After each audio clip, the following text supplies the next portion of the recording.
lintang kang santara bulan bakal sembadari ngeten Raden inggih esuk nggih sonten sedaya boten ngemangken panjenengan yen perlu wong lanang sak jagat raya saged malakrama dhumateng anak kula pun Jayeng Resmi wonten saged mujuti pamundur kang sarta pamintanipun ingkang sinebut Cupu Manik Mustikaning Bumi wonten isa nyerahke Cupu Manik Mustikaning Bumi niku sing bakal di tampa pengalamane dening anak kula pun Jayeng Resmi. Wah, bagus, bagus.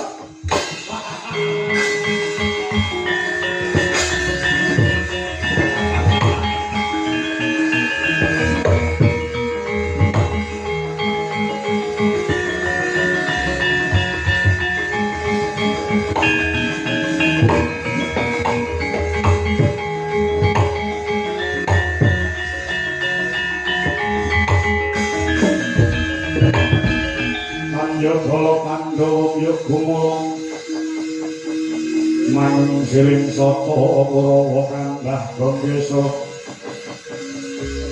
Kambah Gangesa kadite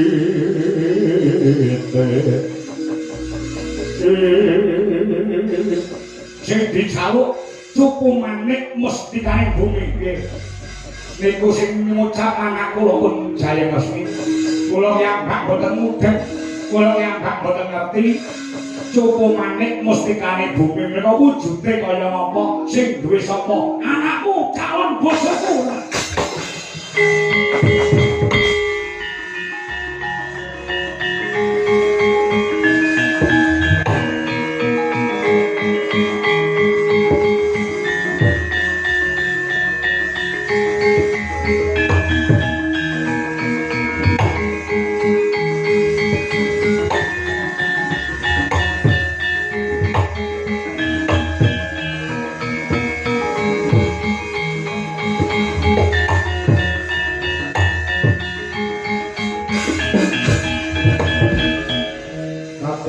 Samping pakaraku supa kapiro kosmo Ako manadha Puji sakti miro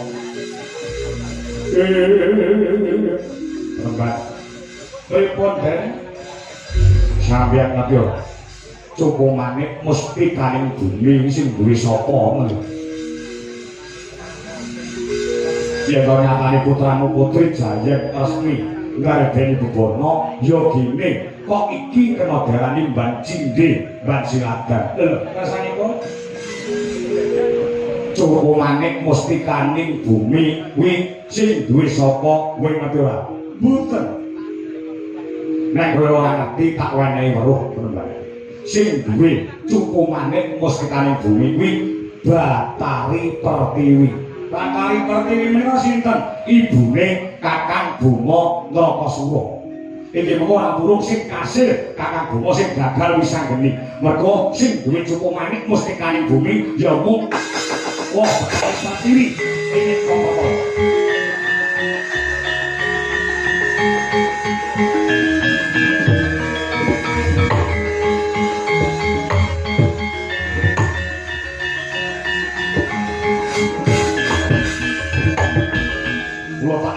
Mban Cindhe Mban Silagan iku njaluk apa ora iso liyane Cupu Manik Mustikaning Bumi yen ora njaluk kuwi tegese dina samangko ngeten lho Den sampean percaya karo Gusti Allah mboten yo aku percaya yen sampeyan percaya kelawan sing gawe urip siji mesti loro jodoh telu wahyu papat derajat 5 munggah kaji 5 iso munggah kaji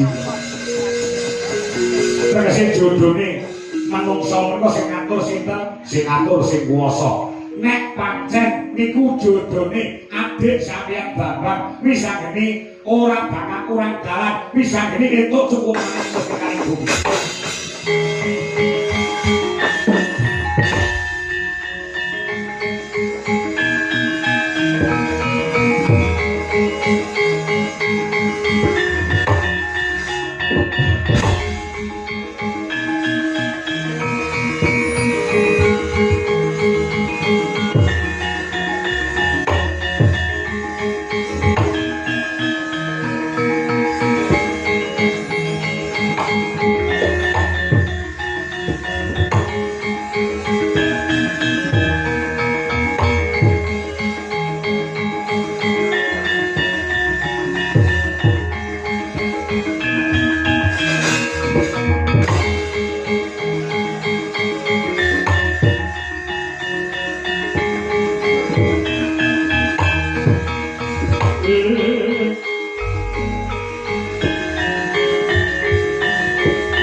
dilolosi apa bebayune wong Kakang Gatot iki menang kelawan Kakang Bima Nrakasura, tegese Kakang Bima kuwi kalah kelawan Kakang Gatot, Jayeng Resmi dadi bojomu, positif. Aja kesusu lekmu bungah, aja kesusu lekmu seneng. Lho, lah sebabe?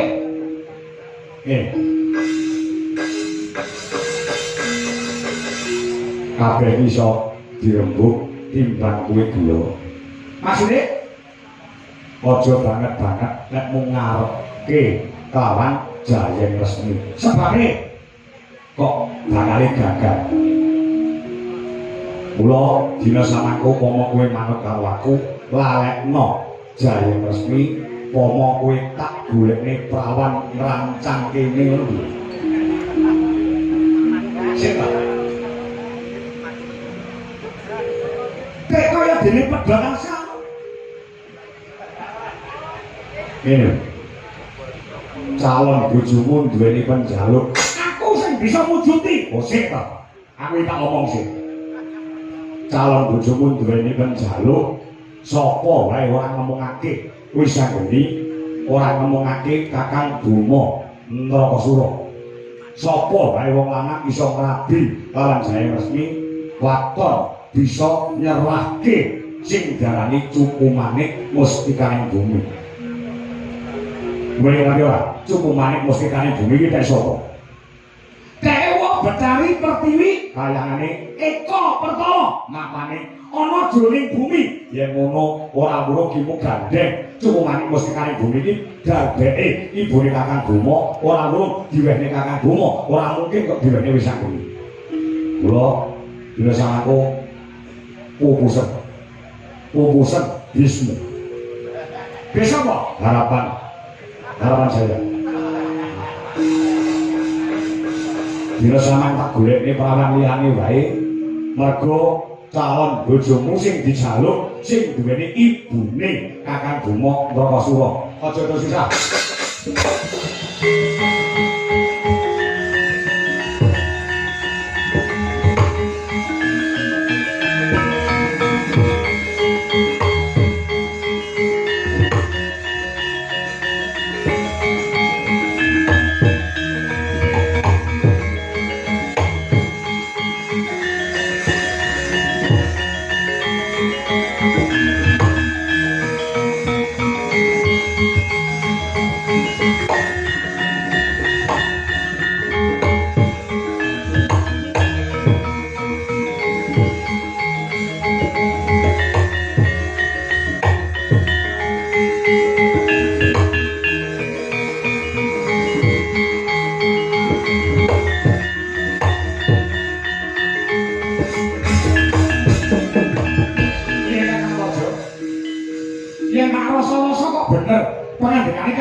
Aku tak takon bisa ini. Takon apa?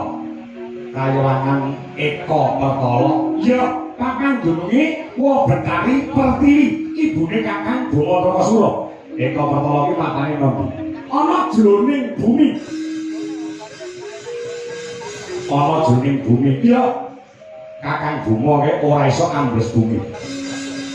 Kakang Bima yen to bakal sowan ana rasane Siwa Betari Pertiwi ana ing Eka Pertala kudu mangan udakara 3 dina munggahe 4 dina mergo Kakang Bima ora iso ambles Bathara beda kalawan kakangmu Antarja.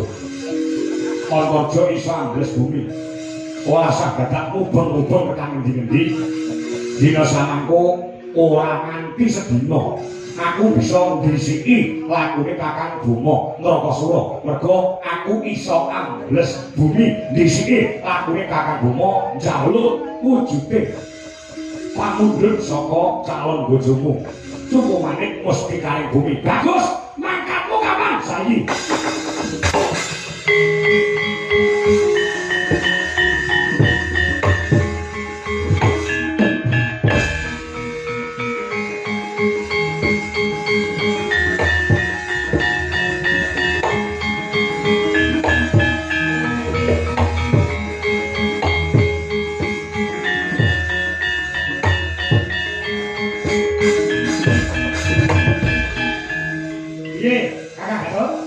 Ya. Wah. Aku kok ora gagas yen to duweni kakang iso ambles bumi. Lah ya. Kakang bomo bakal kewirangan. Ning aja gumendhek kumalungkung. Kabeh mau dibudidaya ngancik mangsa kasana iki. Aja mung nek pengin duwe bojo ayu, aja mung enak-enak. Ndedonga makurbaning Gusti Kang Maha Kawasa, muga-muga lakune Kakang Antarja entuk gawe.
Wisaya indriyan sasara ngarupa wawana gana maragana sawiya lan marahaya Kang Cakara wonten gawe kami padat mulus dalanku nggon bakal ngabi alam jaya asli lelipun kados pundi dina samengko calon bojoku jaluk cukupane musikaning bumi. Musikaning bumi iki sing duwe ibuku ya kuwi Kanjeng Ibu Betari Pertiwi. Mangan Eko Petala mriko saiki ya telung dina jangkah tekan ngampe ibuku.